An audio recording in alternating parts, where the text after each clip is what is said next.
नमस्कार। रायगढ़ के सबसे इंपॉर्टेंट जगह राज दरबार में हम लोग आए। यहाँ पर ही छत्रपति श्री शिवाजी महाराज जी का कोरोनेशन राज्याभिषेक हुआ।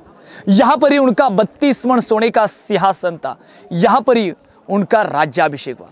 यहाँ पर ये रायगढ़ फोर्ट का सेकेंड पार्ट है और लास्ट वाले पार्ट में हमने देखा था हिरकनी पॉइंट, महारानी का जो किला होता था, जो उनका शयन कक्ष होता था, महाराज का जो शयन कक्ष होता था, और जहाँ पे सबसे मुख्य पार्ट जो था वो था जहाँ पे महाराज ने अंतिम सांस ली थी, जो उनका कक्ष था। अभी मैं जिस लोकेशन पे हूँ, हमारे पीछे आपको दिख रहा होगा, ये जगह है उनका जो राज दरबार हुआ करता था। तो संदीप जी, आपका फिर से स्वागत है और राज दरबार के बारे में थोड़ी सी जानकारी दीजिए, फिर तो हम बैक कैमरे से पूरा जानेंगे। कहते हैं ना कि जीवन में आए हुए हर एक इंसान ने एक बार तो रायगढ़ की वारी करनी चाहिए, और यहाँ पर आकर छत्रपति श्री शिवाजी महाराज के सिंहासन के ऊपर यहाँ पर मराठी में कहते हैं ना मुजरा करना जरूरी है। तो ये पूरा राज दरबार है और राज्याभिषेक का वर्णन मैं आपके सामने अभी करने वाला हूँ। तो चलिए हम बैक कैमरे से जानते हैं यहाँ के बारे में, और यहाँ का एक राज की बात भी है जो अभी हम आपको शेयर करेंगे, क्योंकि जिस पॉइंट पे हम लोग हैं और दूसरे पॉइंट है मैं आपको आगे शेयर करता हूँ। वीडियो में लास्ट तक बने रहना। चैनल को सब्सक्राइब नहीं किया है तो प्लीज़ सब्सक्राइब कर लेना। चलिए बताते आगे की जानकारी। रायगढ़ के सबसे इंपॉर्टेंट जगह राज दरबार में हम लोग आए। यहाँ पर ही छत्रपति श्री शिवाजी महाराज जी का कोरोनेशन राज्याभिषेक हुआ। यहाँ पर ही उनका 32 मण सोने का सिंहासन था। यहाँ पर ही उनका राज्याभिषेक हुआ। यहाँ पर 6 जून 1674 1674 में उनका राज्याभिषेक कोरोनेशन यहाँ पर हुआ। राज्याभिषेक के दिन यहाँ पर पंचधातु जो ओरिजिनल सिंहासन था 32 मण केजी का, एक मतलब 40 केजी, ऐसा 1280 केजी का सिंहासन, गोल्ड सिंहासन था। वो सिंहासन छत्रपति शिवाजी महाराज के उत्तरदात, उनके पुत्र थे संभाजी महाराज, उनके उत्तरदात औरंगजेब का सरदार था जुल्फिकार खान, टोकन नाम उसका था इतिगत खान। ये इतिगत खान ने रायगढ़ को नीचे से घेरा और ऊपर आया और उस सिंहासन के ऊपर घन से घाव डाले, सिंहासन को फोड़ा, पिघलाया, उसके गोले बना के औरंगजेब को भेंट लेके चला गया। उसकी प्रकृति आने वाले शुभ वक्त को पता चले, इसलिए हमारे भारत के 7वें राष्ट्रपति डॉक्टर ज्ञानी जल सिंह, इनके हाथों से ये मेघडंबरी यहाँ पर बिठाई। अंदर की जो मूर्ति है उनके वंश कोल्हापुर के युवराज छत्रपति श्री संभाजी राजे भोसले 2009 में ये 600 किलो की पंचधातु की मूर्ति यहाँ पर बिठाई। हाँ, अंदर के जब मूर्ति को जो आप हार दिखाई रहे आपको, यह हार शिव प्रतिष्ठान संभाजी भिड़े गुरुजी सांगली से डेली 2 धारकरी यहाँ पूजा करने के लिए आते हैं यहाँ पर सांगली से। दूसरा हार डॉक्टर श्रीकांत शिंदे फाउंडेशन, जो आप आज के महाराष्ट्र के जो सीएम हैं एकनाथ जी शिंदे, उनके पुत्र हैं, उनका फाउंडेशन है, उनसे रायगढ़ के लिए डेली 5 हार अर्पण किए जाते। एक स्थानिक पुजारी है, वो यहाँ पर 5 जगहों की पूजा करते हैं। यहाँ पर ही छत्रपति श्री शिवाजी महाराज जी का राज्याभिषेक हुआ। आपने कभी राज्याभिषेक का तस्वीर देखा होगा, वो तस्वीर आपके आंखों के सामने लाइए। यही वो दरबार है, पैठनी कपड़ों से पगा हुआ था, मशाली जल रही थी। यहाँ पर ही वो दिन हुआ 6 जून 1674 का राज्याभिषेक कोरोनेशन का दिन। सुबह 5 बजने के बाद शिवाजी महाराज उठे, उन्होंने स्नान किया, शाही पोशाक परिधान किया और छत्रपति शिवाजी महाराज भोलेनाथ का दर्शन करने के लिए गए। और जैसे वो दर्शन करके लौटे, अंबारी पे बैठकर उनका प्रवेश इस नगारखाने प्रवेश द्वार पर हुआ। अंबारी से वो नीचे उतरे, 7 औरतों ने उनका श्रृंगार किया और जैसे शिवाजी महाराज ने इस दरबार में एंटर किया तो दरबार में मौजूद 6000 लोग उठे और शिवाजी महाराज जी को मुजरा किया गया। शिवाजी महाराज जी ने वो मुजरा स्वीकारा और शिवाजी महाराज के पैर सिंहासन की ओर चले। शिवाजी महाराज जी के हाथ में तलवार थी, गलियों में कौड़ियों की माला थी, यहाँ पर चंद्रकोर था, जिरे टोप था। जैसे वो स्वराज्य के पहली स्टेप चढ़ते, उनकी नजर उस 32 मण सुवर्ण सिंहासन पर की ओर गिरी। उनकी नजर दरबार में मौजूद लोगों की ओर गिरी।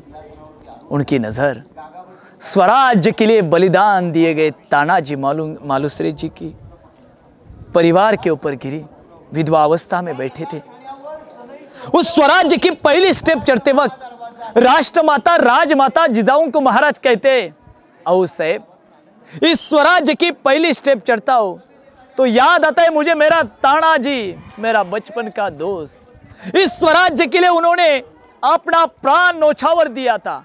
पहले शादी उस कोंढाने की, बाद में मेरे लड़के रायबा की कहने वाला मेरा ताना इस दरबार में मौजूद नहीं है। स्वराज्य की दूसरी स्टेप चढ़ते वक्त बाजी प्रभु देशपांडे की याद आई कि महाराज लाख मरेंगे तो भी चलेगा, लेकिन इस लाख को पालने वाला पोशिंदा इस दरबार में मौजूद, मतलब लाख को पालने वाला पोशिंदा जिंदा रहना बहुत ही जरूरी है। ऐसे कहने वाले मेरे बाजी प्रभु देशपांडे इस दरबार में मौजूद नहीं थे। स्वराज्य की तीसरी स्टेप चढ़ते वक्त बहलोल खान को अभयदान दिया था, इसलिए प्रताप राव ने वेड़ात मराठे वीर दौड़ले 7, बहलोल खान की 15,000 सेना के ऊपर 7 भारी पड़े थे और 7 के 7 वहां पर वीर मरण प्राप्त हुआ था। इसलिए मराठी में कहते कि वेड़ात मराठे वीर दौड़ले 7। मुरारबाजी बाजी पासलकर अनेक मातबगोर वीरों की याद आई।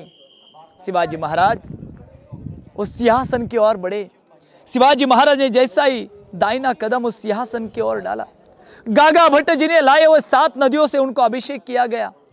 गागा भट्ट जी ने, मोरोपंत पिंगले ने शिवाजी महाराज के ऊपर सुवर्ण होल डाले और इस दरबार में एक ललकारी हुई कि महाराज प्रौढ़ प्रताप पुरंदर क्षत्रिय कुलवतांश सिंहासनाधीश्वर महाराजाधिराज राजेश्वर छत्रपति श्री शिवाजी महाराज की जय। ऐसे यहां पर उनका कॉरोनेशन हुआ। उस कॉरोनेशन के दिन दरबार में फ्रेंच थे, डच थे, पोर्तुगीज थे, मुगल थे और अंग्रेज भी थे। पहला अंग्रेज जो हिंदुस्तान के राजा के सामने अपना सर झुकाया, उसको एक क्वेश्चन गिरता है, अरे मैं तो सीढ़ी से आया हूं, सीढ़ी से आते वक्त मेरी दमचाक हुई, लेकिन इतने ऊंचाई पर शिवाजी महाराज अंबारी पर बैठे थे, यानी हत्ती के ऊपर बैठे थे। ये बड़े हत्ती रायगढ़ के ऊपर शिवाजी महाराज ने लाए कैसे? शिवाजी महाराज जी ने क्या किया था पता है आपको? हत्ती के बच्चे जब छोटे थे तब उनको पालकी में बिठाकर ऊपर लाया, ऊपर लाके उनको पाल पोस कर बड़ा करके उनका कोरोनेशन के लिए इस्तेमाल किया। ये थी दूरदृष्टि, ये था गणिमेकावा, ये था गोरिल्ला वॉरफेयर। इसलिए तो कहते ना कि कनमर मराठे मन भर मुगलों को भारी पड़े थे। औरंगजेब इस महाराष्ट्र के मिट्टी में दफन हुआ। मरते वक्त उन्होंने क्या कहा था?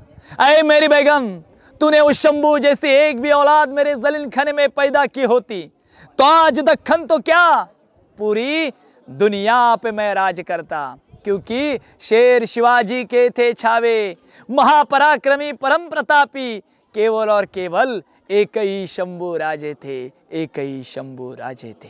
देखिए, इस दरबार का एक सीक्रेट है कि शिवाजी महाराज जी के ज़माने में स्पीकर, लाइट, माइक कुछ भी नहीं था, लेकिन वास्तुशास्त्र तो था।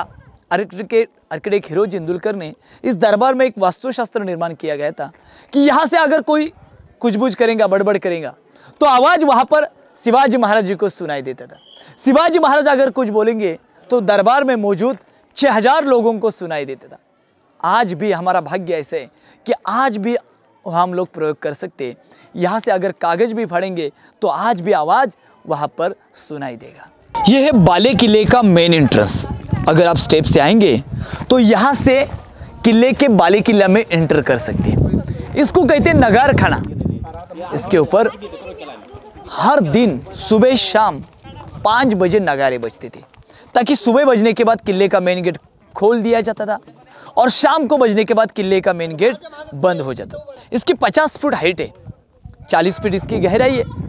इसका आकार आपको यहाँ से गेट ऑफ इंडिया की तरह दिखता होगा, लेकिन यह गेट ऑफ इंडिया की तरह नहीं दिखता है। गेट ऑफ इंडिया इसकी तरह दिखता है। जब अंग्रेज आए, इसकी कल्पना चुराई और मुंबई में जाकर गेट ऑफ इंडिया का निर्मित की गई। देखिए, आपको यहाँ पर एक ध्वज लहरा के, यहाँ पर 15 अगस्त, 26 जनवरी, 1 मई के दिन राष्ट्रीय ध्वज तिरंगा लहराया जाता है। और जिस दिन शिवराज्याभिषेक रहता है, शिव पुण्यतिथि रहते हैं, शिव जयंती रहते हैं, अपना भगवा ध्वज यहाँ पर लहराया जाता है।